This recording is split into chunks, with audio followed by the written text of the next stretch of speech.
Hello all, this is lecture 3 of Electrical Machines lecture series, which is a part of basic electrical engineering course. In the last lecture, we understood types of motor and then construction of three-phase induction motor. In this lecture, we are going to see a squirrel cage rotor and slip ring rotor. Rotor, as its name indicates, is a rotating part of an electrical machine. In case of induction motor, rotor is of two types, a squirrel cage rotor or wound rotor, phase wound rotor, which is also known as slip ring rotor. This is a picture of slip ring rotor. This is the picture of a squirrel cage rotor.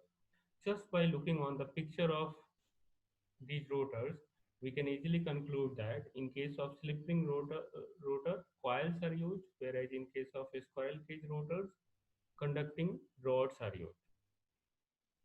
So one by one, we'll go through these two types of rotor. Let's start with a squirrel cage rotor.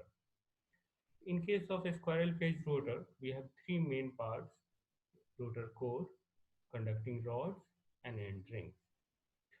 Core has a number of slots, and these conducting rods are placed within the slots, and then with the help of end rings, all the rods are short circuited at both the ends. It will be very much clear from this constructional view. These are the conducting rods which are short circuited at both the ends with the help of end rings. Here, conducting rods are not placed parallel to the shaft. They are skewed. Why they are skewed? I will come to this point in a minute. These shafts are supported by bearings. Generally, ball bearings are used. Now, these conducting rods we can understand as coils having short circuited ends. Means all the coils, one end of all the coils are short circuited at one point, whereas another ends are short circuited to the another points.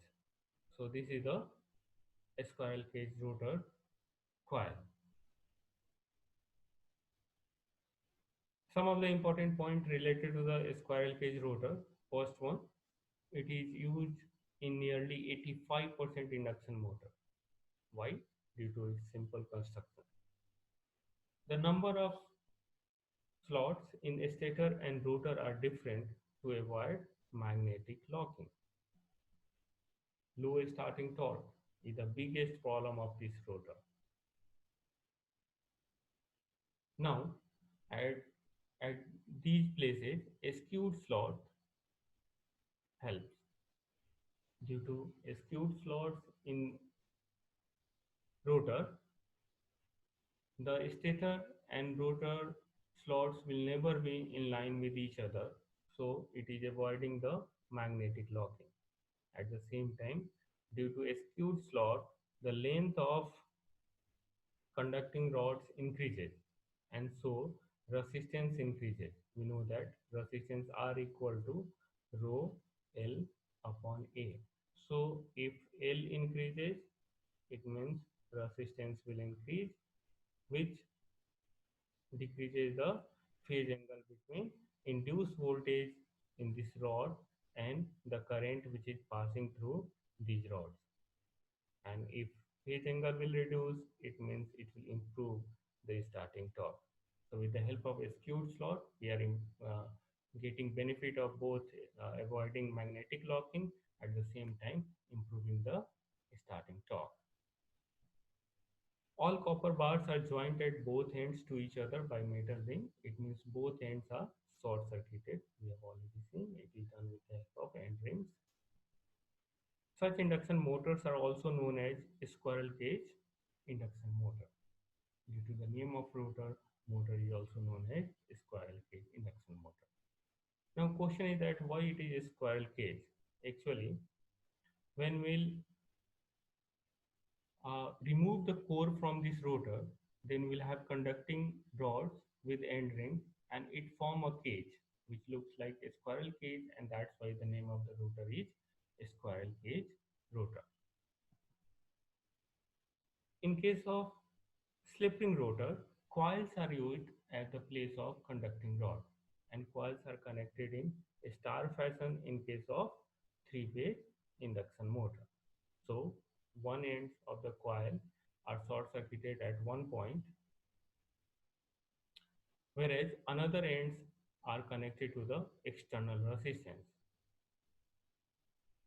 Since rotor is a rotating part, so by simple wire we can't connect external resistance with ends of the coil.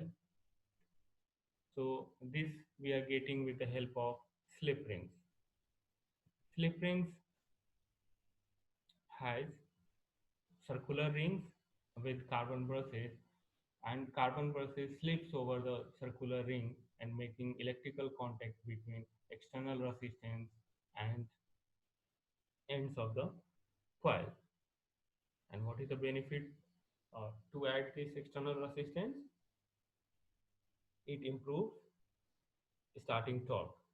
Due to high resistance, again, phase angle between voltage and current decreases, and so it improves starting torque. A very good YouTube animated video is available related to the squirrel cage and slip ring rotor. You guys can see some of the picture I have taken from this video. So I'm grateful to the video maker. I will provide the link within the description of the video. Now we'll compare the two types of rotor. Squirrel cage rotors are simple in construction, whereas slip ring rotors are complicated in construction. No external resistance is connected with rotor winding. External resistance is connected with the help of slip rings in case of slip ring rotors. They are economically cheap, they are costly, they have low starting torque, they have high starting torque. They are used in water pump, fan, mills, etc. It means at all the places where high starting torque is not required, we have to go for a squirrel cage rotor. But if we need high starting torque, then we must have to go for slip ring rotors, examples lift, cranes, traction, etc. This is the constructional view of a squirrel cage rotor and rotor winding, and this is about slip ring rotors.